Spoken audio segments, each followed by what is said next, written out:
اچانک سے P D M کے قائدین پی ٹی آئی کے قائدین نے اچانک سے یہ جو ٹیکنوکریٹ حکومت ہے اس کی بات کرنی شروع کر دی ہے. آپ لوگوں نے اسمیل کیا ہے یا آپ کو کانفیڈنس میں لینے کی کوشش کی گئی ہے؟ آپ کو کیسے پتہ چلا کہ جو پاورفل حلقے ہیں وہ کوئی ٹیکنوکریٹ گورنمنٹ لانا چاہ رہے ہیں؟ دیکھیں ظاہر ہے کہ ہمارا تو کوئی رابطہ نہیں ہے ہم سے کسی سے، اور نہ ہی ایسی بیہودہ چیز کے بارے میں ہم سے کوئی کانفیڈنس میں لینے کی کوشش کی گئی ہے. لیکن البتہ یہ ضرور ہے کہ جو سازشیں ہو رہی ہیں پچھلے 8 ماہ سے 9 ماہ سے پاکستان کے اندر، اس سے ہم واقف ہیں، اور ہمیں یہ بھی معلوم ہے کہ عمران خان بہرحال آپ سمجھ لیں کہ ضرور اللہ کرے ہمارا ہنچ ہی ہو، اور اللہ کرے اس کے اندر کوئی حقیقت نہ ہو، لیکن اگر اس کے اندر کوئی حقیقت ہے تو ہم اس کو پہلے ہی بتا دینا چاہتے ہیں کہ پاکستان کی عوام ایسا کوئی تجربہ پاکستان کی عوام کو اقتدار سے دور رکھنے کے لیے، اور پاکستان کی عوام کی پسند کو اور ان کے نمائندوں کو، چاہے جو بھی ہو، چاہے پاکستان تحریک انصاف ہو یا کوئی اور ہو، یہ جمہوریت معیشت خراب کر کے اس کو بنیاد بنا کے جمہوریت کو کسی کو ڈیریل نہیں کرنے ہم دیں گے انشاءاللہ. اچھا صاحب یہ بتائیے کہ آپ گزشتہ 6 ماہ کے گناہوں کی بات کر رہے ہیں کہ 6 ماہ میں جو کچھ ہوا 8-9 غلط ہوا، 9 ماہ رکھ لیں، لیکن پچھلے جو 6 سال میں کیا آپ کا پروجیکٹ عمران خان صاحب والا لانچ کرنے یا ان کو اقتدار میں لانے کے لیے جو کچھ ہوتا رہا، اس کے لیے بھی کبھی کیا معافی مانگیں گے؟ اس پر بھی بات ہو سکتی ہے، بات کیا ہو سکتی ہے؟ صرف دیکھیں میں تو یہ سمجھتا ہوں کہ عمران خان صاحب کی جو 25-30 سال کی جد و جہد ہے وہ ایک مثالی ہے کسی بھی ملک کے لیے، اور کسی بھی سیاسی رہنما کے لیے، کسی بھی تحریک کے لیے. عمران خان صاحب نے جس طرح سے اس ملک میں ایک تیسری جماعت کا قیام کیا، اور کیا کسی نے پروجیکٹ عمران کیا، یہ جو 30 اکتوبر کو 2011 کو میدان بھرے تھے، بار بار بھرے تھے مینار پاکستان کے، تو کیا کوئی سول کپڑوں میں لوگ لاکھوں کی تعداد میں آ رہے تھے؟ اور کیا جس طرح عمران خان صاحب جو ہے جدھر جاتے ہیں، اور جس طرح سرویز ان کے حق میں ہمیشہ آئے، اور جو ہماری گورنمنٹ کی پرفارمنس رہی ہے معیشت کے اوپر اور دوسرے معاملات کے اوپر، وہ کوئی پروجیکٹ تو نہیں تھا نا. اگر پروجیکٹ ہوتا تو آج شاید عمران خان آج بھی اقتدار میں ہوتے.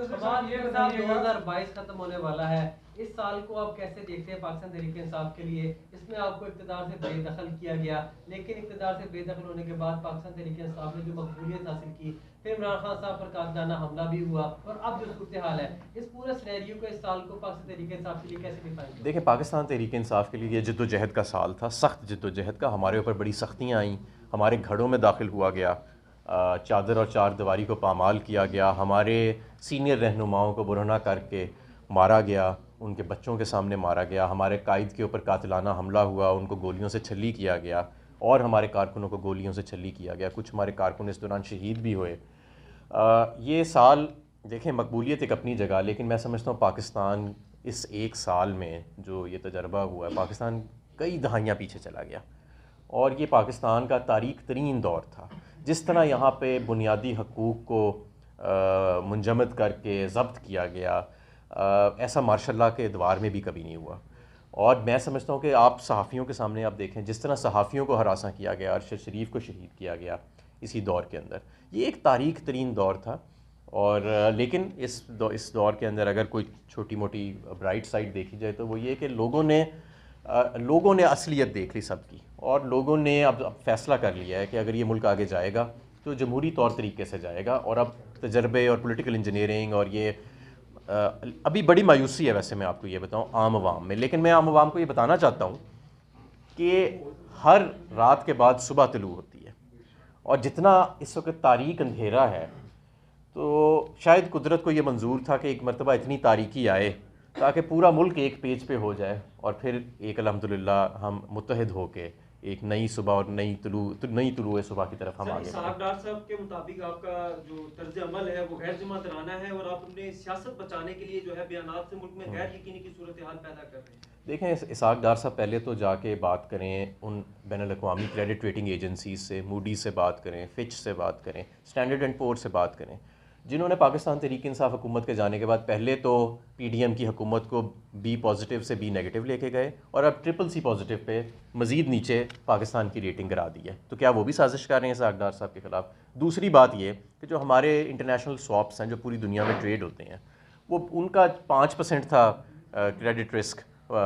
پاکستان تحریک انصاف کے دور میں، اب وہ 120% پہ چلے گئے ہیں. تو کیا یہ ساری دنیا کے جو ٹریڈرز ہیں وہ بھی اسحاق ڈار صاحب کے خلاف سازش کر رہے ہیں؟ کیا یہ جو صنعتیں بند ہوتی جا رہی ہیں اور 15 لاکھ لوگ صرف ٹیکسٹائل سے بے روزگار ہو گئے ہیں، یہ جو بے روزگار مزدور ہیں، کیا یہ بھی اسحاق ڈار صاحب کے خلاف سازش کر رہے ہیں؟ کیا ہمارے جو اکنامک فنڈامنٹلز ان کی اپنی رپورٹوں کے مطابق، اکنامک سروے آف پاکستان کے مطابق اور اسٹیٹ بینک کے مطابق جو بتدریج نیچے گرتے جا رہے ہیں، کیا یہ ادارے بھی ان کے خلاف کر رہے ہیں؟ بات یہ نہیں ہے، بات یہ ہے کہ معیشت حقیقی طور کے اوپر ایک بہت ایسے مقام پر پہنچ گئی ہے جیسے کبھی شاید 65 کی 71 کی جنگ میں اور کرونا کے دوران نہیں پہنچی تھی، اور یہ پہنچائی گئی ہے۔ یہ صرف اور صرف مس مینجمنٹ تھی پاکستان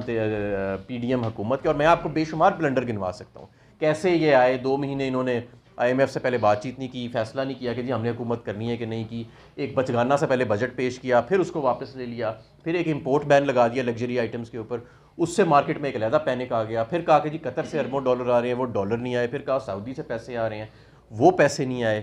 اور پھر اس کے بعد جو ڈالر کے اندر والیٹیلیٹی لائے کہ کبھی 250 پہ لے کے جا رہے ہیں، پھر وزیر خزانہ بدل رہا ہے، وہ کہہ رہا ہے 190 پہ لا رہے ہیں۔ آپ کے سرمایہ کاروں نے اور آپ کے صنعت نے ساری امپورٹس روک لیں کہ پتہ نہیں جب ہمارا مال آئے گا تو وہ ڈالرز کے ادھر جائیں گے۔ پھر آپ نے کیپٹل کنٹرول، مطلب ایک کتاب لکھی جا سکتی ہے کہ 8 ماہ کے اندر کس طرح اس معیشت کو تباہ کیا گیا، اور یہ کسی قدرتی عمل سے نہیں، یہ مین میڈ طریقے سے، یہ مین میڈ۔ دو منسٹر تھے، ایک ممتاز عثمان، ایک اسحاق ڈار، دونوں میں سے بہتر کارکردگی کس کی تھی آپ سمجھتے ہیں؟ اور نہیں، دونوں کی کیا کارکردگی ہونی ہے، دونوں بالکل ایک نیلے کے اوپر دیلا تھے اور مکھی پہ مکھی مار رہے ہیں۔ مفتاح صاحب جو تھے وہ میں سمجھتا ہوں وہ بھی غیر سنجیدہ تھے، اور ان کے وہ نہ وہ پریشر لے سکتے تھے، نہ فیصلہ سازی کر سکتے تھے، اور اسحاق ڈار صاحب کی جو منطق ہے وہ تو دنیا کا کوئی اکانومسٹ نہیں مانتا،